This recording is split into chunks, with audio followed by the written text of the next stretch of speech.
दोस्तों नमस्कार। No news only views. हमारे इस चैनल पे हम लगातार कई अलग अलग मुद्दों पे बात करते रहे हैं और करते जाएंगे, आगे भी करेंगे।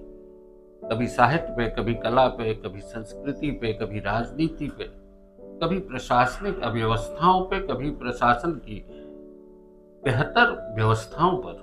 सभी पर बात होती है। नकारात्मक बहुत कम होती है, लेकिन फिर भी आज की जो बात है वो कुछ अलग है। हमारे साथ हैं प्रसिद्ध बांसुरी वादक मुरलीधर नागराज जी। हम आपका स्वागत करते हैं। और दोस्तों, बहुत एक साल पहले भैया से हमारी बातचीत हुई थी।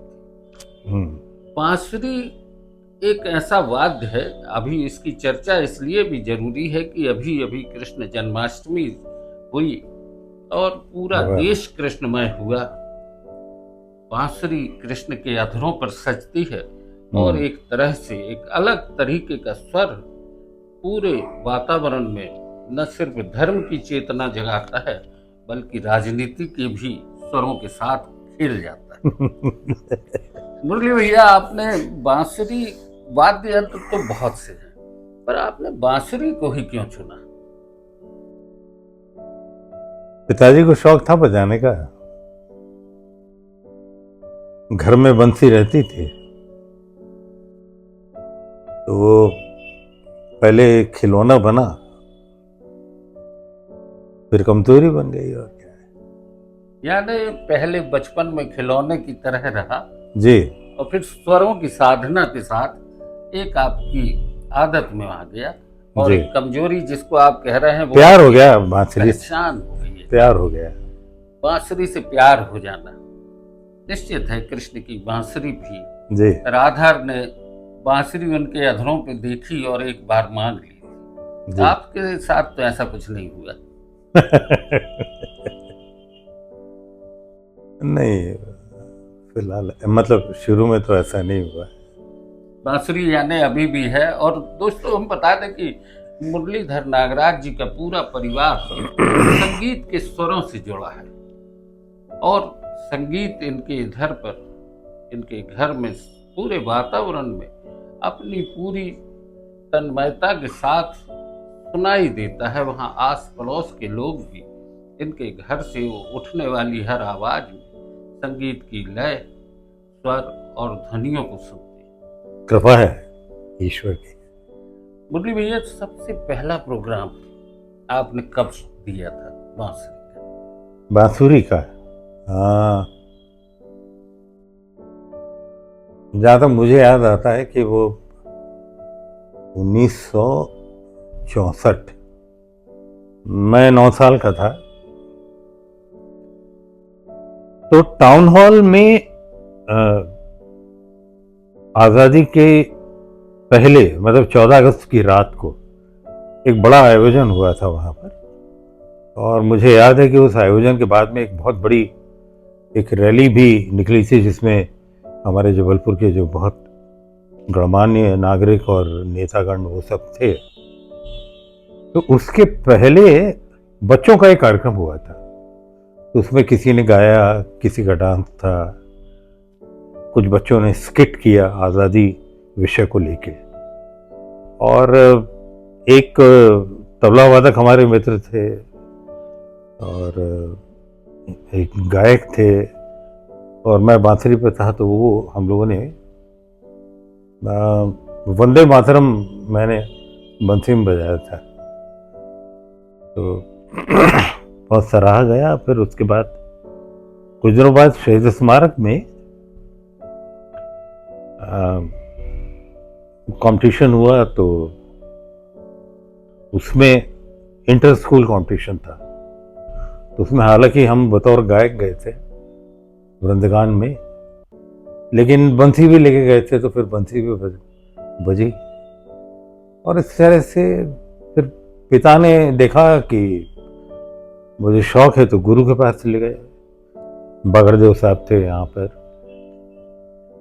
वो पिताजी के मित्र थे, तो उनके पास ले गए। तो वहाँ फिर उन्होंने कहा कि अभी तो कम उम्र है, तो 11वीं तक अच्छे से पढ़ाई करो। और तब तक यह बंगाली क्लब में सुंदरलाल सोनी महाशय की क्लास लगती थी। वो सितार और बांसुरी दोनों सिखाते थे। तो मैंने 1966 से 71 तक 6 साल मैंने सोनी महाशय से सीखा। और फिर जब मैट्रिक की परीक्षा पास हो गए तब बागरदेव जी के यहाँ जाने का अवसर मिला। फिर वही कॉलेज में पीछे जीएस कॉलेज में थे, तो होता ये था कि हम बांसुरी लेके जाते थे, लेकिन गुरुजी का कहना था कि तुम कल से इकोनॉमिक्स की और अकाउंटेंसी की भी कॉपी किताब लाओगे, तो उसकी भी पढ़ाई वो करवाते थे हमको। और बांसुरी के मामले में तो नहीं, लेकिन पढ़ाई के मामले में वो बड़े सख्त थे। तो उनकी कृपा से थोड़ा पढ़ना लिखना भी हो गया। तय है कि संगीत के साथ पढ़ाई भी उतनी ही महत्वपूर्ण, बहुत आवश्यक है, बहुत आवश्यक। बागड़देव जी बहुत अच्छे बांसुरी वादक और शिक्षक थे, शिक्षक भी थे। हाँ। आकाशवाणी में म्यूजिक आकाशवाणी के बहुत बाद में वो स्टाफ आर्टिस्ट बने, कोई 70 के दशक में। हाँ, 70 हमारी भी उनसे लास्ट। मुलाकात उसी समय हुई है। हाँ आकाशवाणी में उस समय आप लोग भी आते थे। हाँ, हम लोग भी आते थे, आप भी आते थे। मैं उस समय कैजुअल अनाउंसर का काम करता था। बाद में मैं भी 76 उसी से बाद में आप भी आए उसमें। तो दोस्तों, हम लोगों का एक लंबा साथ भी बहुत लंबा साथ है, और 50 साल पुराना साथ है। 50 साल लगभग हो गए हैं। और दोस्तों, कुछ नाम है इस शहर में, जैसे कि सुंदरलाल सोनी महासाब, पीजी क्या बात। बागड़देव जी। ग्रेट। इन नामों को याद करना, भले ही शहर के बाकी लोगों को ना मालूम हो, लेकिन संगीत से जुड़ा हर व्यक्ति उनको उसी आदर और सम्मान के साथ देखता है। जी जी, क्योंकि बिल्कुल। उनने जो स्वरों को साध दिया है, वो स्वर आज भी बिखरते हैं बहुत सारे उतार चढ़ाव के बीच में। यहाँ नर्मदा का प्रवाह भी है जी, जबलपुर में, भेड़ा घाट है, धुआंधार। धुआंधार है। बांसुरी के स्वर जब कभी धुआंधार या भेड़ा घाट में बिखरते हैं, जी, तो आपको क्या लगता है? अद्भुत। मतलब उसको शब्दों में नहीं बयान कर सकते आप। वो इतना कमाल का अनुभव होता है जब आप प्रकृति की गोद में बैठते हैं। और बांसुरी का बांस भी तो प्रकृति की देन है। वो दोनों का जब संगम होता है ना, तो आप किसी और दुनिया में होते हैं।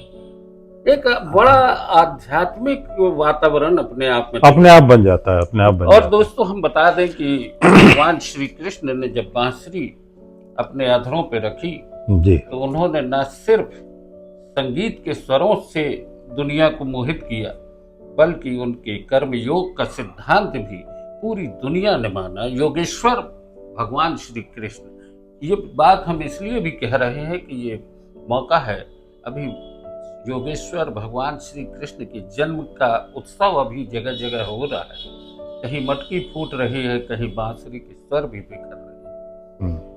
मुरली भैया, आपने बहुत सारे कलाकारों के साथ संगत की है। जी, कुछ ऐसे कलाकार जिनको आप याद करते हैं कि उनके साथ बड़ी अच्छी कंसर्ट हुई या किसी कार्यक्रम में बहुत अच्छा वो रहा अनुभव?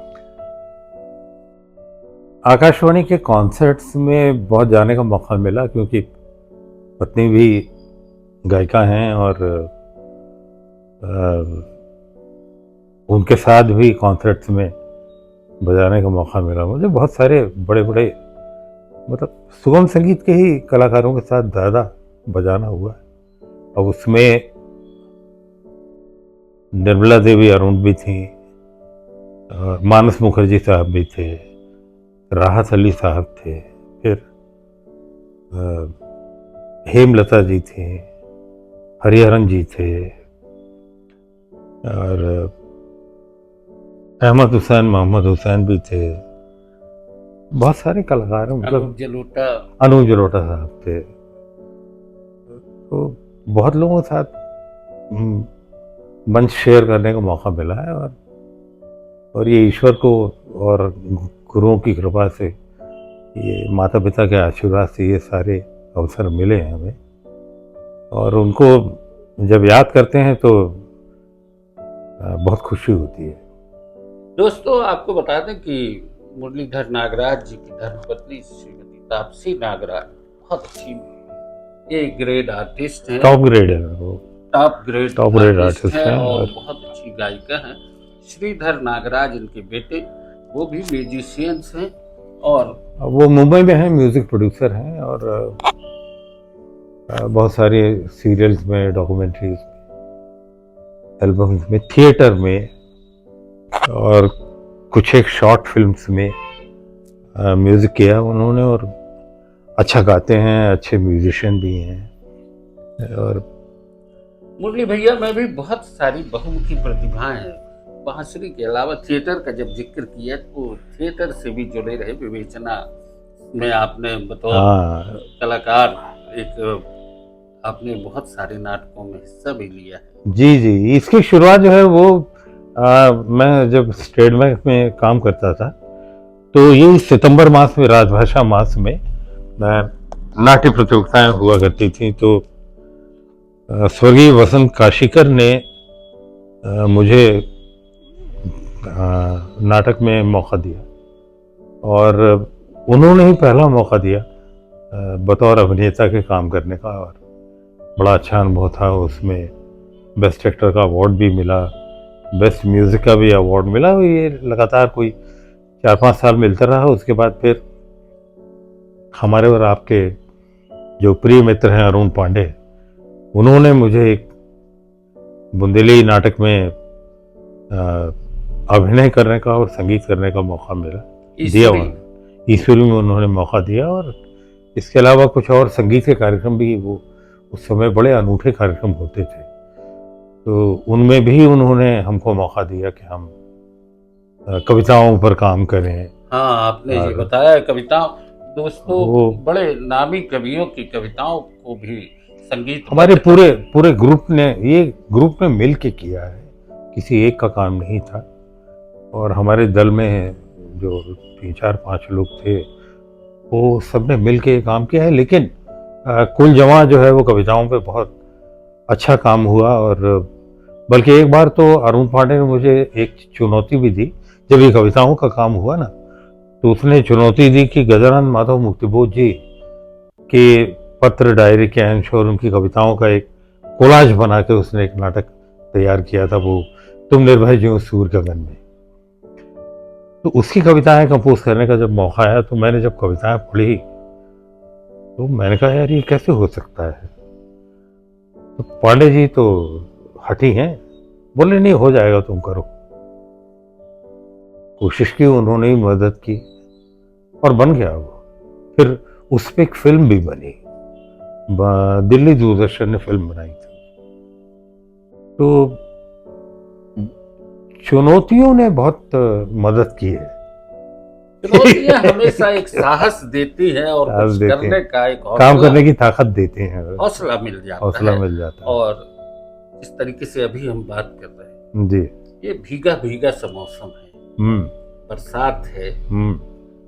बांसुरी के लिए जब हम बात करते हैं, बांसुरी पे ही हम आपसे बात करने जा रहे हैं। जी जी जी। ये जो भादों का महीना है, इसमें जब बांसुरी के तार स्वरों को आप छेड़ते हैं, तो ऐसी कौन सी राग रागनियां हैं जो कि इस मौसम का पूरा आनंद दे देती? देखिए, बारिश में तो मल्हार का अंग ही काम करता है, वो चाहे गायन हो या वादन हो। लेकिन मैं एक बात और कहूँगा कि लोक संगीत जो है ना हमारा, हम लोग नर्मदा के किनारे रहते हैं, तो नर्मदा मैया के घाट पे जो लोकगीत सुनाई देते हैं जब हम दर्शन करने जाते हैं, तो मन एकदम रोमांचित हो जाता है। उनकी सहज गायकी और अलग अलग बोलियों में गीत जब वहां पर सुनने मिलते हैं, तो ये समझ में आता है कि शास्त्रीय संगीत की जन्मदात्री तो लोक संगीत ही है, लोक संगीत से ही उपजा है। हाँ, लोक संगीत को ही बाद में शास्त्रीयबद्ध होने के बाद वो शास्त्रीय संगीत। बिल्कुल बिल्कुल बिल्कुल। मुरलीधर जी, एक और मुद्दे की बात आती है जी। आप और परिवार के बाकी सदस्य, जैसे तापसी जी बंगला बंगला उनका वो, हाँ, उनकी बंगला मातृभाषा है। और आपका, मेरी तेलुगु है मातृभाषा। और बाकी बच्चों के साथ हिंदी? नहीं, घर में सब हिंदी, तेलुगु, बांग्ला सब चलता है। यानी लेकिन बांग्ला ज्यादा इसलिए चलता है कि बच्चों की मातृभाषा बांग्ला है ना। और नहीं, और वैसे भी भाभी बांग्ला है, हाँ, लेकिन वो तेलुगु बहुत अच्छा बोलती है वो तेलुगु बोल लेती। और मैं भी बांग्ला बोल लेता हूँ। तो निश्चित है दोस्तों कि एक बहुत अच्छे भारतीय सांस्कृतिक परिवेश का माहौल परिवार में है। जी। और निश्चित है कि मुरलीधर जी एक बेहतर आर्टिस्ट, बेहतर कलाकार, बेहतर दोस्त भी हैं और बहुत अपने से इंसान है। मुरलीधर जी से लगातार बात करते रहने के बीच में अब एक मुद्दा जिस पे जरूरी है, हर शास्त्रीय संगीत कलाकार इस बारे में विचार भी करता है। आज जो संगीत में स्थितियां देख रहे हैं उसमें क्या लगता है कि संगीत कहाँ जा रहा है? संगीत अच्छा जा रहा है, ये पीढ़ी बहुत अच्छा काम कर रही है। नए कलाकार जो आ रहे हैं वो अद्भुत हैं। देखिए, एक तो इलेक्ट्रॉनिक मीडिया का भी बहुत फायदा हमारी इस पीढ़ी ने उठाया है। हमको तो सीखने के लिए गुरु के पास ही जाना होता था। आज इलेक्ट्रॉनिक मीडिया पर, सोशल मीडिया पर, यूट्यूब पर हमारे पुराने गुरुओं के, उस्तादों की इतनी बंदिशें उसमें उपलब्ध हैं जिसका लाभ ये इस पीढ़ी के लोग ले रहे हैं। और गुरु के पास तो जाना ही पड़ता है, तो उसके अलावा कोई विकल्प नहीं। लेकिन ये चीज़ें भी मदद करती हैं। हम लोगों के टाइम पे ये नहीं थी। तो ये इस पीढ़ी के जो कलाकार जो नए आ रहे हैं, आप यकीन मानिए बहुत अच्छा काम कर रहे हैं। अभी नए बांसुरी वादकों में किसी का नाम? नए बांसुरी वादक तो आप क्या कहें, मतलब बहुत सारे लोग हैं। पन्नालाल जी घोष ने जब बांसुरी, बड़ी बांसुरी का आविष्कार किया, और फिर उस राह पर विजय राघव राव जी, रघुनाथ सेठ जी, देवेंद्र मुडेश्वर जी, और उसके बाद फिर क्रांति बांसुरी में लाने वाले पंडित जी हैं हरिप्रसाद जी चौरसिया। और उसके बाद उनके शिष्यों में और भी बाकी कलाकारों, पंडित रोनू मजुमदार हैं। नए लोगों में पारसनाथ जी हैं, अश्विन जी हैं, और बहुत सारे बांसुरी वादक हैं जो अद्भुत बजा रहे हैं। मतलब उनको सुन के तो हम चकित हो जाते हैं कि क्या कमाल है, क्या कमाल कर रहे हैं। अब आपसे बहुत, आपने बातचीत की शुरुआत में कहा था कि आपने गाने भी गाए जी, गीत भी आपने गुनगुनाए हैं अपनी आवाज से। बुंदेली का कोई एक गीत आप जरूर, छोटा सा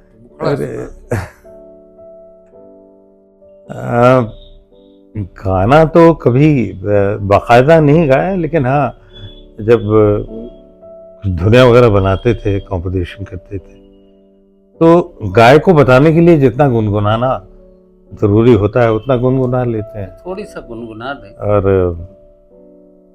अच्छा, ईश्वरी नाटक में ये हुआ था कि अभिनय करते समय साथ में मंच में गाना भी पड़ता था, क्योंकि ईश्वरी का ही रोल था।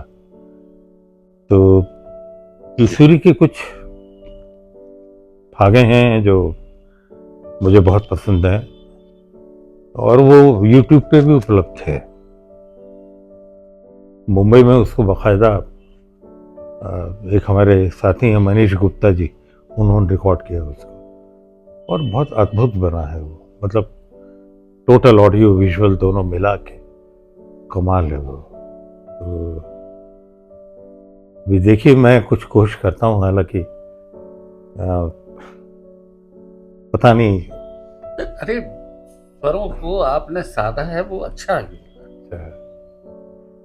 चलती बेर नजर भर हेरो, चलती बेर नजर भर हेरो, मन भर जावे मेरो, चलती बेर नजर भर हेरो, मन भर जावे मेरो, चलती बेर नजर भर हेरो। मिला लेब आँखन से आँखें, घूंघट तना उकेरो। वाह। मिला लेब आँखन से आँखें, घूंघट तना उकेरो। टप टप असुआ गिरत नैन सो, छिते छिते मुख तेरो। मिला लेब आँखन से आँखें, घूंघट तना उकेरो। टप टप असुआ गिरत नैन सो, छिते छिते मुख तेरो। ईश्वर कात विदा की बेरा, ईश्वर कात विदा की बेरा, होत विधाता डेरो। चलती बेर नजर भर हेरो। चलती बेर नजर भर हेरो, ये ईश्वरी की भाग का एक अंश है और बड़ी आध्यात्मिक भी है और बहुत प्रेम। कहते हैं बुंदेलखंड में कि ईश्वरी उस तरह के कवि हैं जिसमें विद्यापति का भी श्रृंगार कहीं न कहीं फीका होता है। कबीर भी हैं, बहुत अद्भुत कवि। दर्शन बहुत। निश्चित तौर पर मुरली भैया आपसे बातचीत की नो न्यूज ऑनली व्यूज के लिए, और प्यास तो बहुत बनी रहती है जब भी अपने लोग मिलते हैं, अपनी सी बात होती है। आगे फिर कभी किसी मुद्दे पर चर्चा जरूर करेंगे और उस समय हम आपसे आपकी बांसुरी पर। हाँ जरूर जरूर जरूर। बहुत और आपको भी बहुत धन्यवाद कि मुझे यहाँ दोबारा आने का मौका मिला, और मैं चाहूँगा कि अगली मुलाकात में हम लोग बंसी के साथ कुछ बात करेंगे। और अभी कुछ व्यक्तिगत व्यस्तताओं के चलते मैं आज बिना बंसी के आया हूँ, लेकिन नाम में मुरली है। मैं कहीं और था, आपने वहां से मुझे बुलवा लिया। नाम में मुरली है तो मुरली भैया जब आते हैं तो अपने आप बंसी का एक अनुभूति भी हो जाती है। और अगली बार का इन्होंने वादा किया है, तो दोस्तों हम अगली बार फिर मुरलीधर नागराज जी से चर्चा भी करेंगे और बहुत से अलग अलग मुद्दों पे बात भी करेंगे। दोस्तों नो न्यूज ऑनली व्यूज के लिए आज की चर्चा यहीं तक। बहुत बहुत धन्यवाद।